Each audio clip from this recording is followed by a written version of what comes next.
Eli's apartment smelled faintly of metal and oil, a reminder of the small repair shop he ran in the lower levels of Nova Eden. The colony above shimmered like a million tiny lights, a constant hum of movement and life. Ships floated between sky towers, and people hurried along skywalks, talking to holographic assistants that floated near their shoulders. Eli often watched the activity from his window, imagining how it must feel to move so fast, to be part of the busy current of life. But he had his own current to worry about: his children, Mara and Tobin, and the quiet weight of loneliness that came with raising them alone. Mara was 9, a quiet girl with bright eyes that always seemed to be watching more than listening. She liked to ask questions, some that Eli could answer, and some that made him pause because even he didn't know the answers.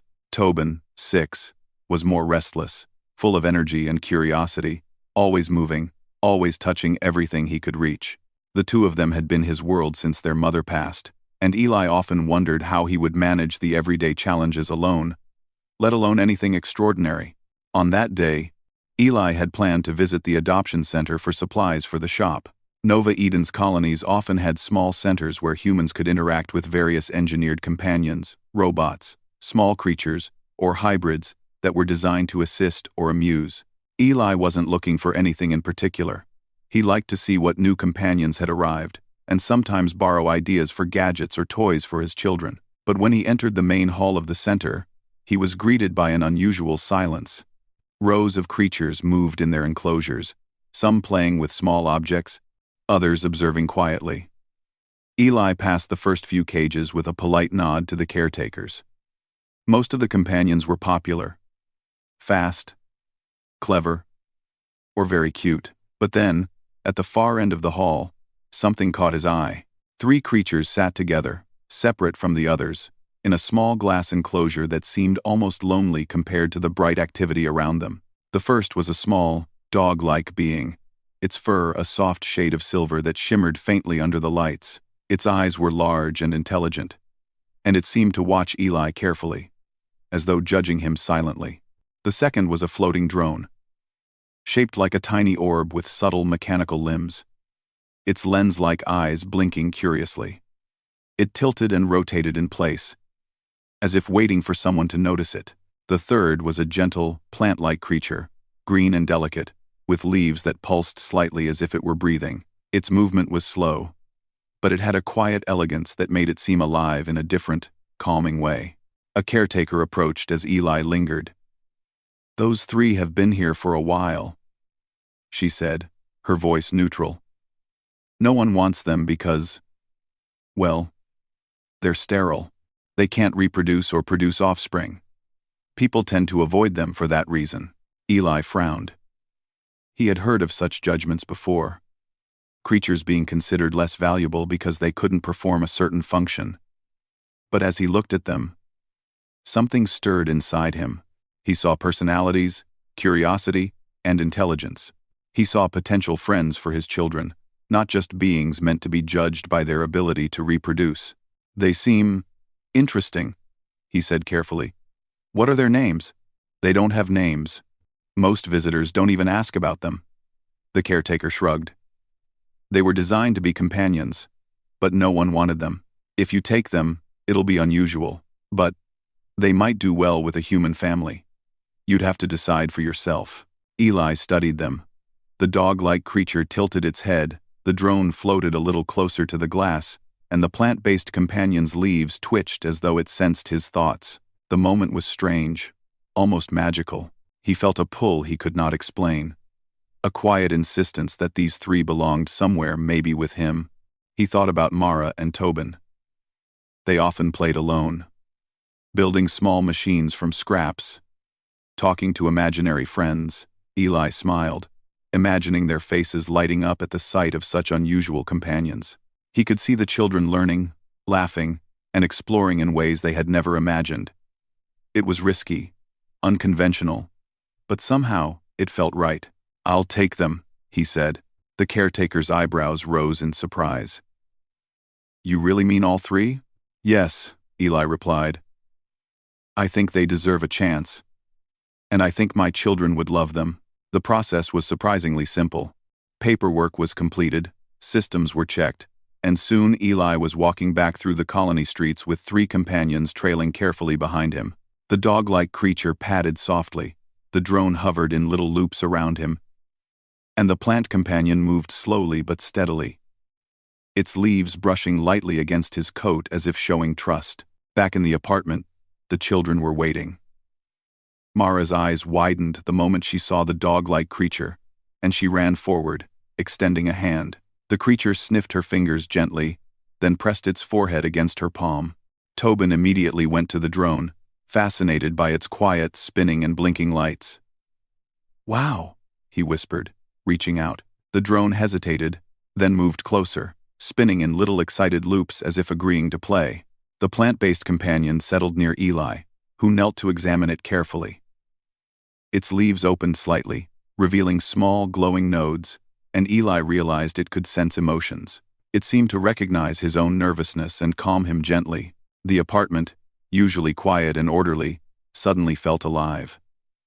Mara and Tobin ran through the rooms, introducing the new companions to every corner of their home. The dog-like creature chased shadows on the floor. The drone mapped the apartment in loops, and the plant companion slowly moved toward the windows, reacting to sunlight and the soft breeze from outside. Eli watched them, a feeling of warmth spreading in his chest. This was more than he had hoped for. The companions were not just machines or pets. They were intelligent, responsive, and alive in a way that made the apartment feel like home. He imagined the days to come, the games, the lessons, the laughter filling the rooms. The 3 companions were different, but their differences were exactly what made them remarkable. Over the next few hours, Eli helped the children learn the basics of caring for their new friends. Mara taught the dog-like creature simple commands, laughing when it cleverly avoided following them in playful ways. Tobin invented little challenges for the drone, like tiny obstacle courses made of chairs and cushions, and cheered when it completed each loop with increasing skill. Eli studied the plant companion, discovering it could purify water and monitor air quality.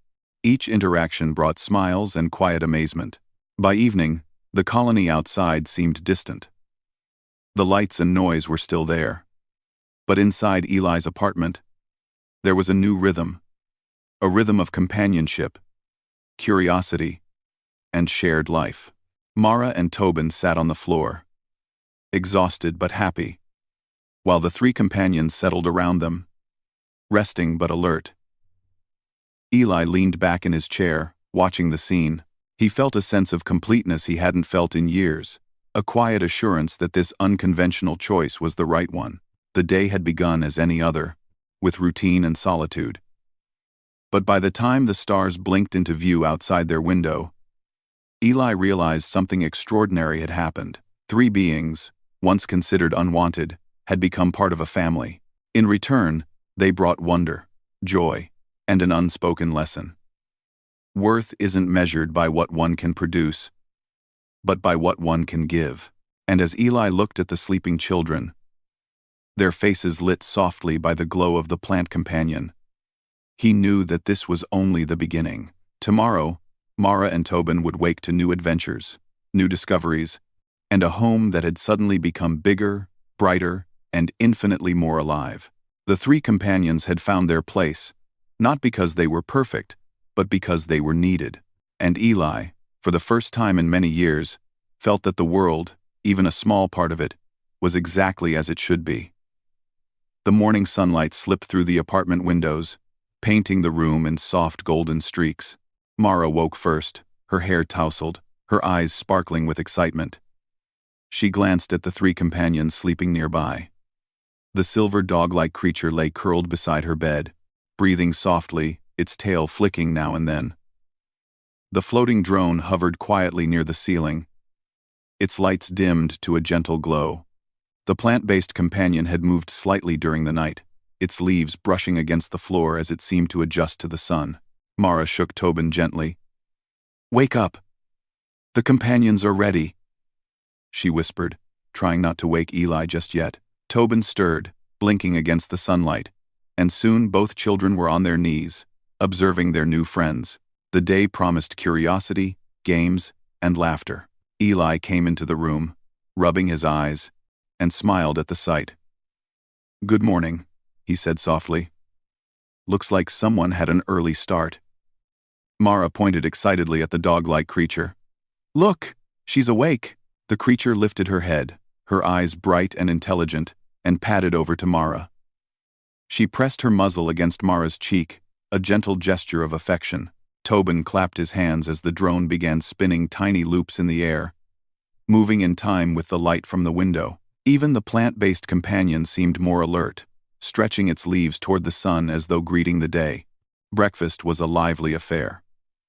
Mara and Tobin set out bowls of food for the dog-like creature and the plant companion, while Eli carefully programmed a simple routine for the drone to join in at the table, observing and learning as it floated beside them.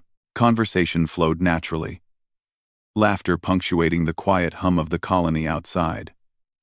The children explained their plans for the day, and the companions reacted in ways that made each moment magical. After breakfast, Eli suggested a small adventure in the apartment.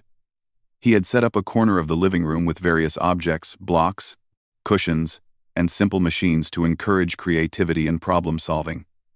Mara immediately involved the dog-like creature. Tossing a soft ball across the room, the creature darted after it with surprising speed and precision, returning it each time. Tobin guided the drone through obstacle courses between chairs and tables, cheering as it successfully navigated each challenge. The plant companion sat quietly nearby, but whenever a cushion was knocked over or something fell, it subtly moved closer to help, its leaves brushing objects gently to prevent damage. Hours passed in this playful routine. The children's laughter echoed through the apartment, a sound that Eli had not realized he had missed so much. The companions were not just passive participants, they were teaching, learning, and connecting in ways that made the day feel alive. Mara discovered that the dog-like creature had a natural ability to recognize moods. When Mara felt frustrated trying to build a block tower, the creature nudged her gently, encouraging her to try again without fear of failure. Tobin noticed the drone responding to patterns, its little loops becoming more complex and coordinated as if it understood the joy of accomplishment. The plant companion seemed to sense tension or sadness, and would move closer, brushing leaves against the children in a comforting manner. By mid-afternoon, Eli suggested a walk outside the apartment to the small park in the colony. Nova Eden had green spaces carefully cultivated to remind residents of Earth's nature.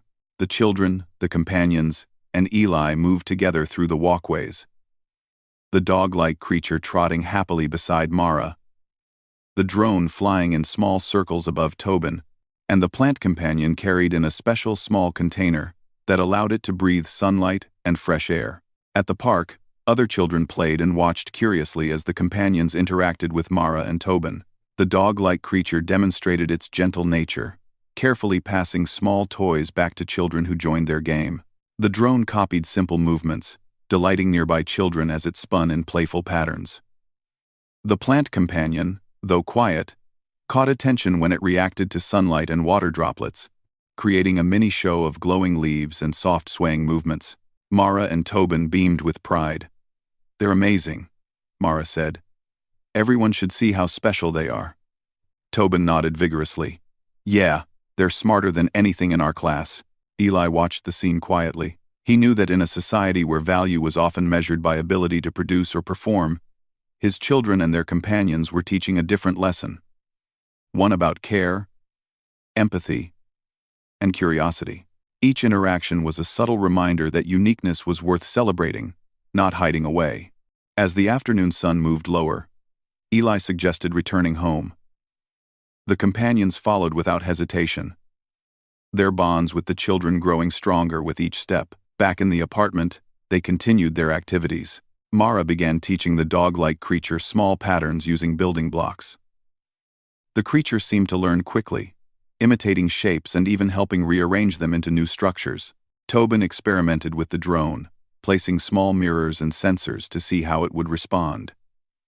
The drone adapted each time, its tiny lights reflecting intelligence and a sense of fun. Meanwhile, Eli worked quietly at his small workbench, assembling gadgets while observing the plant companion. He noticed something remarkable. Its leaves reacted not only to sunlight but also to human emotions. When Eli felt a moment of doubt about his ability to care for these creatures, the plant companion leaned closer, its leaves brushing his arm with a gentle warmth that seemed to reassure him. He realized that it was not just a passive observer. It had its own quiet way of communicating and offering support. Evening arrived, and the apartment became calm. The children gathered near the companions, reading stories aloud. Mara narrated an adventure tale to the dog-like creature, who listened intently, its head tilting in ways that seemed to show comprehension. Tobin described imaginary explorations to the drone, which responded with blinking patterns, as if adding its own version of the story. The plant companion rested in the sunlight streaming through the window, glowing faintly and filling the room with a soft, calming presence. Eli prepared a simple dinner while watching this interaction. He felt a deep sense of satisfaction. The companions had transformed their home into a place of learning, laughter, and love. Their differences, once considered limitations, had become sources of wonder and joy. Mara and Tobin were growing not only in knowledge but in empathy and creativity, guided gently by the companions who responded to them with intelligence and care. After dinner, Eli gathered everyone in the living room for a quiet reflection. "Today was special," he said. "We learned, we played, and we discovered new ways to help each other. I think that's what makes a family, how we grow together. Not just the people who live here, but everyone who chooses to be part of our lives." The dog-like creature rested her head on Mara's lap. The drone hovered near Tobin, lights dimmed but steady. The plant companion leaned gently against Eli's chair. There was a shared understanding in the room, a silent bond that needed no words. The companions had become more than pets. They were teachers, friends, and family. As the children prepared for bed, Eli tucked them in and kissed their foreheads. Mara whispered, "I think they understand us better than anyone else." Tobin nodded sleepily, holding the drone in his hands. "Yeah, they really get us." Eli smiled, feeling a warmth he hadn't known he needed.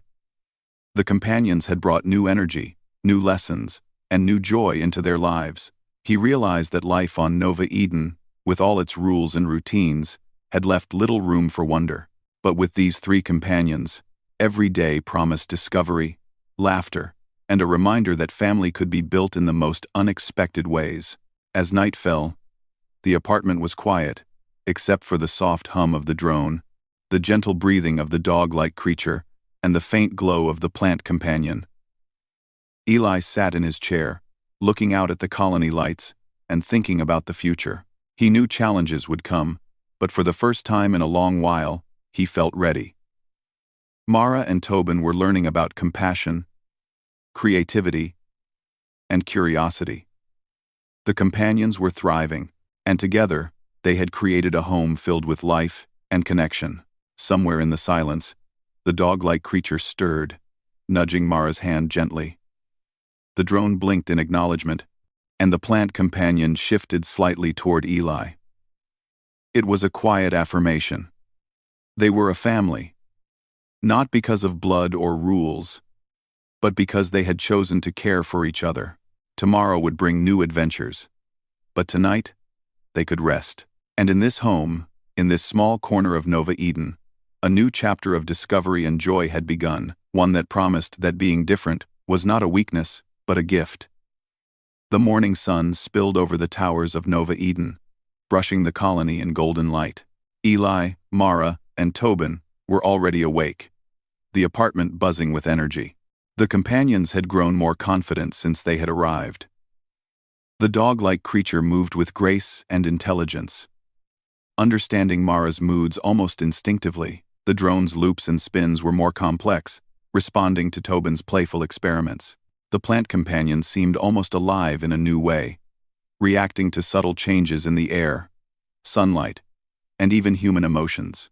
Eli watched quietly as Mara set out a small mat for the dog-like creature, tossing a soft ball back and forth. Tobin arranged small obstacles for the drone, cheering when it passed each one with precision. The plant companion rested nearby, its leaves gently brushing the floor as it observed the activities. The apartment felt alive, every corner filled with movement, learning, and laughter. Eli had decided that today would be the first real test. He wanted to take the companions out into the wider colony to see how they would interact in public. He knew the judgment of others might be a challenge. Some people still saw value only in function or conformity. These 3 companions, though remarkable, were considered lesser because they were sterile. Eli wanted to show that their worth went far beyond that. By mid-morning, they were ready. The dog-like creature trotted proudly beside Mara. The drone hovered in small loops above Tobin, and the plant companion was carefully carried in its special container by Eli. They left the apartment, moving down the skywalks into the busy streets below. Residents bustled by, some glancing curiously at the unusual companions, others ignoring them completely. Children stared with wide eyes, pointing and whispering excitedly. The first stop was the colony's central park, a space designed for relaxation and interaction. Families walked along tree-lined paths, small gardens glimmering with bioluminescent flowers, and water fountains sparkling under the sun. Mara and Tobin led the companions into the open area. The dog-like creature immediately attracted attention, gracefully catching a ball thrown by Tobin while making eye contact with nearby children, who were amazed at how intelligent it seemed. The drone became the center of fascination next. Tobin encouraged it to perform small tricks, looping through rings, moving along complex paths, and even carrying tiny objects. Children gathered around, giggling and clapping as the drone responded with precision and playful lights. The plant companion, though quieter, caught the eye of another family when its leaves began to glow in response to sunlight. Small children reached out to touch it gently, and the plant responded by opening its leaves slightly, producing a soft, warm light that seemed magical. Eli noticed the reactions around them. Some adults looked skeptical, whispering among themselves. Others were curious, their expressions softening as they saw the joy on the children's faces. Mara and Tobin were glowing with pride, showing everyone what their companions could do. Suddenly, a small girl approached Mara cautiously. "Can I play with your dog?" she asked timidly. Mara smiled. "Of course." The dog-like creature wagged her tail and nudged the girl gently, immediately putting her at ease.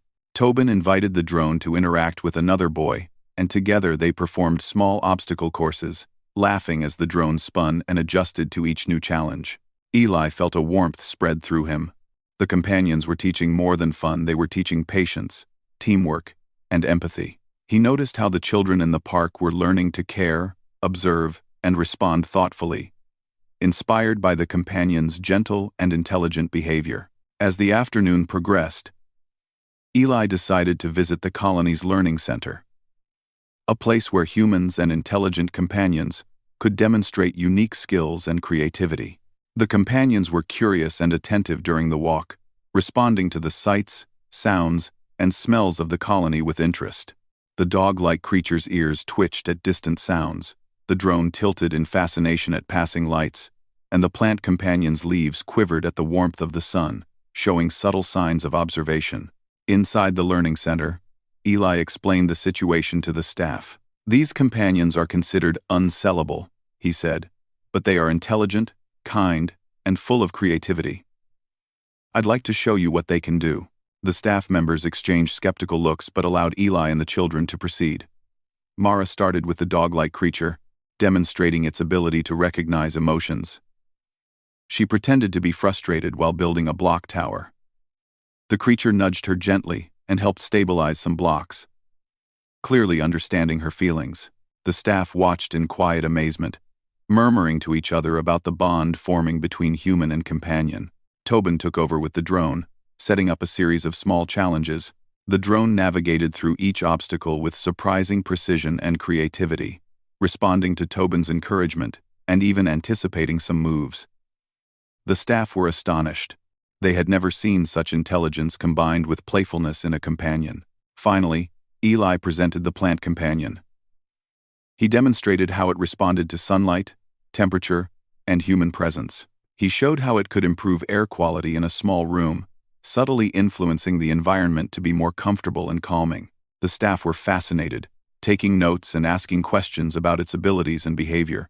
After the demonstrations, one of the staff members approached Eli. "I admit, I didn't expect this," she said. "Your companions are remarkable. You've shown that they have value far beyond what the charts and rules suggest." Eli nodded, feeling a quiet satisfaction. They just needed a chance. Sometimes all a being needs is care, understanding, and a home. On the walk home, the children were still buzzing with excitement. "Did you see their faces?" Mara asked. "They didn't expect us to do so well," Tobin laughed. "I know. And the drone did exactly what I wanted. He's amazing." He patted the small floating companion, which twirled happily above him. Back in the apartment, the companions settled in for the evening. The dog-like creature curled beside Mara as she read a story aloud. The drone hovered near Tobin, its lights dimmed but still blinking softly. The plant companion rested near Eli, its leaves glowing faintly as a soothing presence. Eli reflected on the day. The companions had not only thrived, they had taught lessons without saying a word. In a world often focused on utility and perfection, they had shown that intelligence, kindness, creativity, and empathy were just as important. His children were learning from them every day, growing in ways that school alone could never provide. As night fell, Eli looked out at the colony lights, feeling a quiet pride. His small family, unusual as it was teaching the wider world the same lessons he had come to value. That every being had worth, every bond had meaning, and every choice of care could change the world. The companions stirred in their sleep that night, each in their own way. The dog-like creature pressed gently against Mara's hand. The drone floated quietly above Tobin, its sensors dim but attentive. The plant companion's leaves shimmered softly in the low light, a silent guardian of the home. Eli sat in his chair, watching them. He realized that the colony outside, with all its rules and expectations, would need time to understand what he had already learned. That these companions were more than their limitations. They were remarkable, not despite their differences, but because of them. And as he looked at Mara and Tobin, fast asleep and dreaming of adventures yet to come, Eli felt a sense of completeness. The companions had become more than friends. They were teachers, guides, and part of a growing family. The day had brought challenges, but it had also brought triumphs. Tomorrow promised new experiences, new lessons, and new ways to show the colony that the value of a being could not be measured by simple standards. In the quiet of the apartment, the 3 companions and 2 children slept peacefully, while Eli, the protector and guide, sat silently, reflecting on the remarkable journey that had begun. Their story was still unfolding, and he knew that the lessons of kindness, intelligence, and empathy would continue to grow stronger with every day. In a world that often overlooked the unusual and the different, Eli and his children, alongside their companions, were living proof that uniqueness was a gift, and with each small action, each shared laugh, and each thoughtful interaction, they were showing everyone around them that love, care, and curiosity were the most extraordinary abilities of all. The final stage of the mission began with a silence that felt heavier than any sound. Captain Rian stood on the observation deck of Aurora's rise, watching the unstable star burn in violent waves. It looked like a giant heart beating too fast, struggling to keep itself alive, but he knew it had no life left in it. The crestfallen device had already sunk into the star's core, and the energy inside the star was building up like a storm that wanted to explode. If nothing was done, the blast would wipe out 3 allied civilizations, including humans. The bridge team worked with calm speed. Even though fear pressed on every mind, they kept moving. They knew time was running out. They knew failure would mean extinction. Commander Solara stood beside Ryan, her glowing markings pulsing faintly, showing her stress. She belonged to the Kavari people, once a rival species, now one of humanity's closest allies. She looked at the star and whispered that it felt like watching a dying god. Rian did not answer. He only nodded. He had no comforting words left to give. The plan they had built over weeks was simple but dangerous. The star had become a bomb. The crestfallen device inside it was forcing an energy chain reaction. If they could send a counter-signal with the stellar key, they could freeze the reaction for a short time and then release the excess energy safely into deep space. But the stellar key was new technology. It could save billions, or it could collapse the star in an instant. There was no guarantee. Rian stepped onto the bridge and gave the order to begin. The stellar key activated with a deep, vibrating hum that passed through the entire ship. Lights dimmed, screens flickered, and the ship seemed to tremble like it was afraid. The energy beams connected with the star, forming a web of bright lines across the surface. From space, it looked like the star was wrapped in chains of light. For a moment, everyone held their breath. Then came a shockwave so strong it threw half the crew to the floor. The beam wavered. The star reacted like a beast fighting its restraints. Its surface cracked with bright bursts of white fire. Rian grabbed the console to stay upright, as alarms rang in every corner of the ship. The star was resisting. Solara shouted that the energy was climbing too fast. The crestfallen device was adapting, mutating, fighting back like it had a mind of its own. Rian told her to hold the beam steady. If they lost the connection now, the reaction would go wild and the star would explode within minutes. Outside the ship, the star's light grew brighter, so bright it washed over the hull like a sea of gold. The energy pulled at the stellar key, almost dragging the ship toward the star. Engineers fought to stabilize the engines.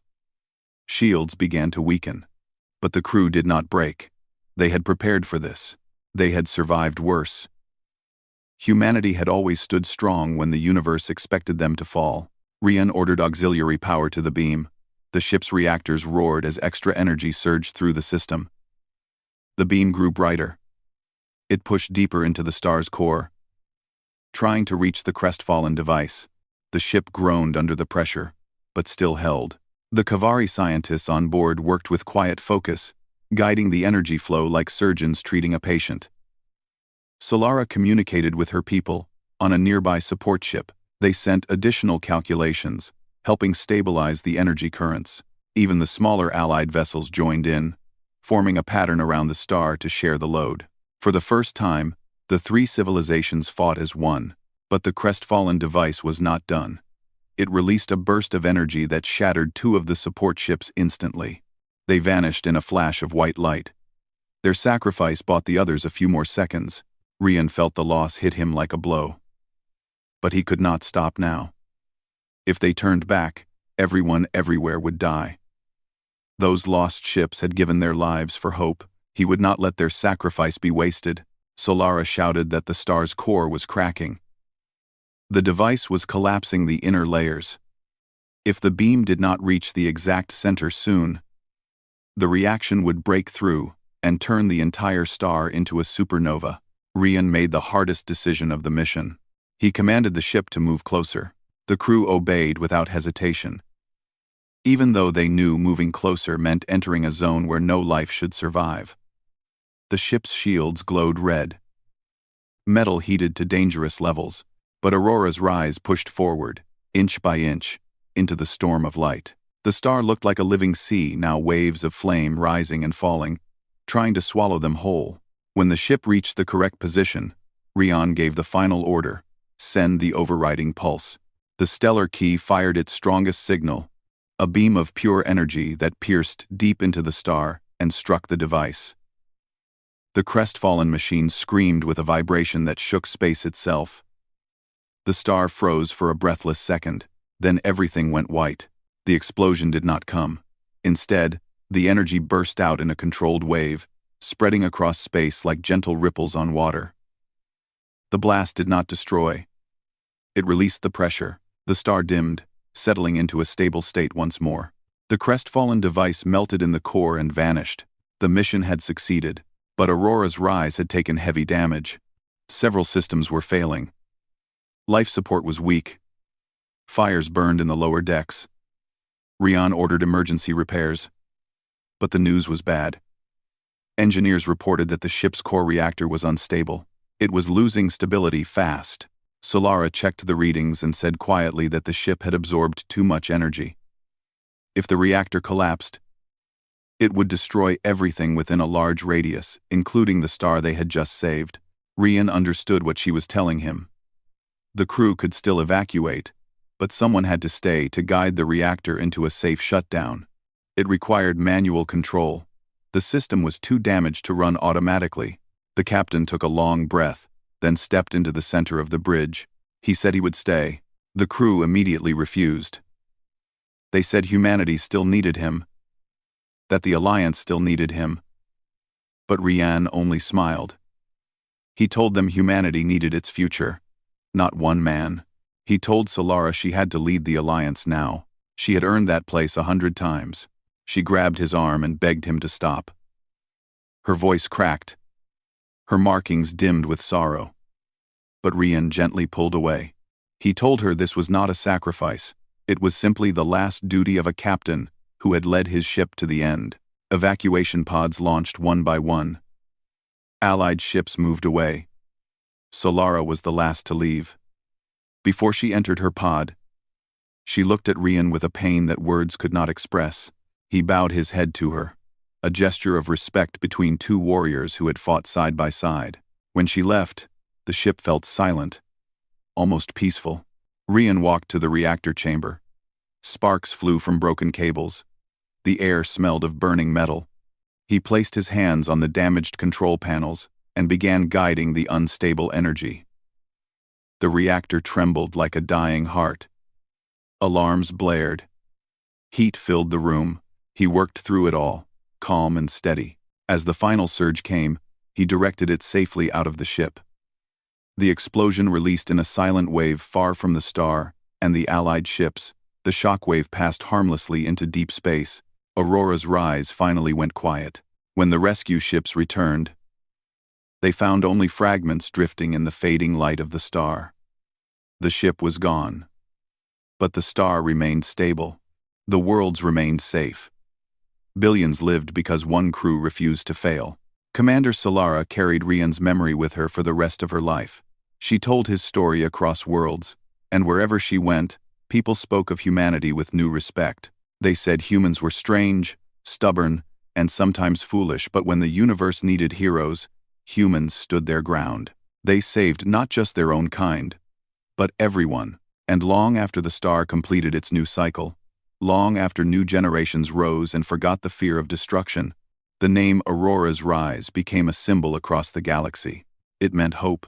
It meant unity. It meant that humans could rise even in the darkest light.